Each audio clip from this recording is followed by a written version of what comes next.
Capítulo 4. Como podemos saber se agimos com confiança em Deus e desconfiança de nós mesmos? Muitas vezes a alma presunçosa acredita ter adquirido desconfiança de si mesma e a confiança em Deus. Mas este é um erro que só se conhece bem no momento em que se cai no pecado, porque, então, se a alma se inquieta, se aflige, esmorece e perde a esperança de progredir no caminho da virtude, é um sinal evidente de que pôs sua confiança não em Deus, mas em si mesma. E, se foi grande a sua tristeza e desespero, fica claro que confiava muito em si e pouco em Deus. Todo aquele que desconfia muito de si mesmo e confia muito em Deus, quando comete uma falta, não se perturba ou entristece, pois sabe que sua queda é um efeito natural de sua fraqueza e do pouco cuidado que teve em estabelecer a confiança em Deus.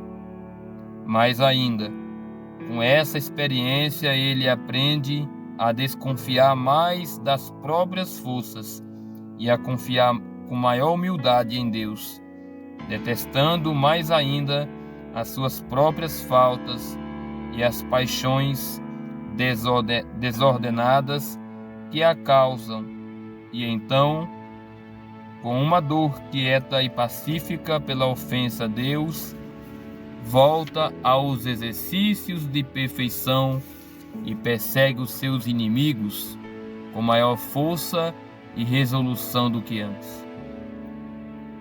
Estas coisas deveriam ser bem consideradas por certas pessoas que se imaginam muito cristãs, mas que ao caírem em alguma falta, perturbam-se excessivamente e então, mas para se libertarem da inquietude que lhes causa seu amor próprio ferido, buscam ansiosamente seus diretores espirituais, aos quais deveriam recorrer principalmente para lavarem-se de seus pecados pelo sacramento da penitência e fortalecerem-se contra as recaídas pelo sacramento da Eucaristia. Capítulo 5. Do erro de algumas pessoas que têm a pusilanimidade por virtude. É também uma ilusão muito comum considerar como virtude a fraqueza e a inquietude de espírito que se seguem ao cometimento do pecado, pensando tratar-se de uma dor legítima, o que não passa de amor próprio ferido, porque não se suporta ver frustrada a confiança que se tinha nas próprias forças.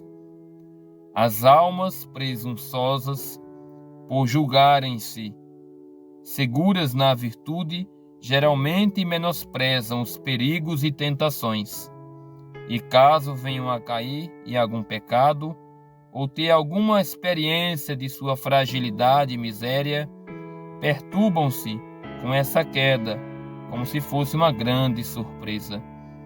Vendo-se privadas do vão apoio no qual haviam confiado, perdem o ânimo e, sendo fracas e pusilânimes, deixam-se dominar pela tristeza e desespero.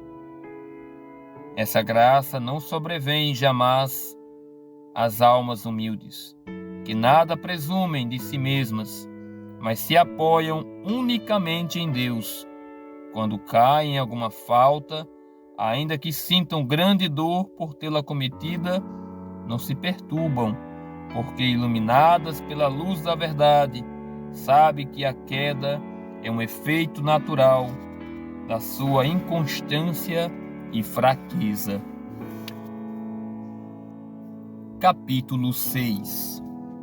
Outras advertências importantes para adquirir a desconfiança de si mesmo e a confiança em Deus. Como toda força de que necessitamos para vencer nossos inimigos depende da confiança de si mesmo e da confiança em Deus, parece-me útil acrescentar ainda alguns conselhos importantes para obter essas virtudes com a graça de Deus.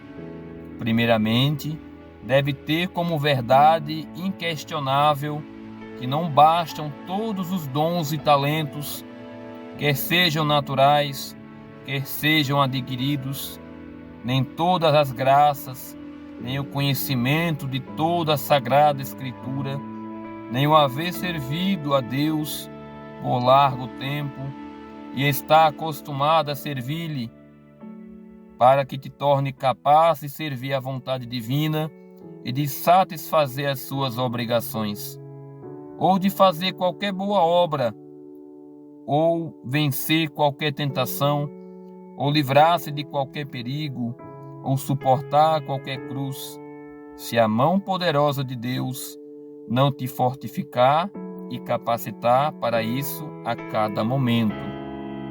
Deves gravar profundamente essa verdade em teu coração e não deixar passar nenhum dia sem que a tenhas meditado ou considerado, pois por este meio poderás preservar-te do vício da presunção e não te atreverás a confiar temerariamente em tuas próprias forças.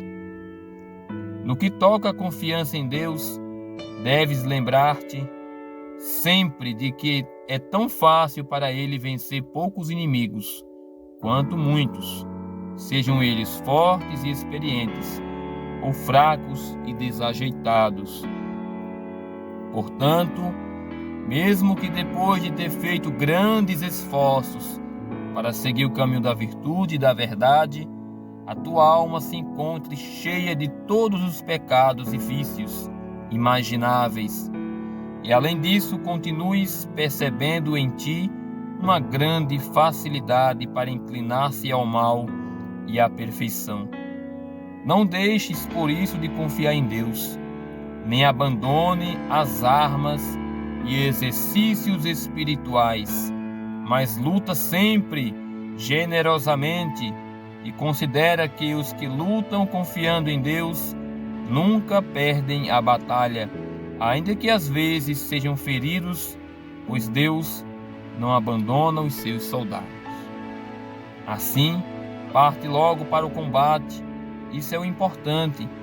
Os remédios para as feridas não faltam e são eficazes para os soldados de Deus, que com confiança recorrem a Ele, e quando menos esperares, os inimigos estarão vencidos.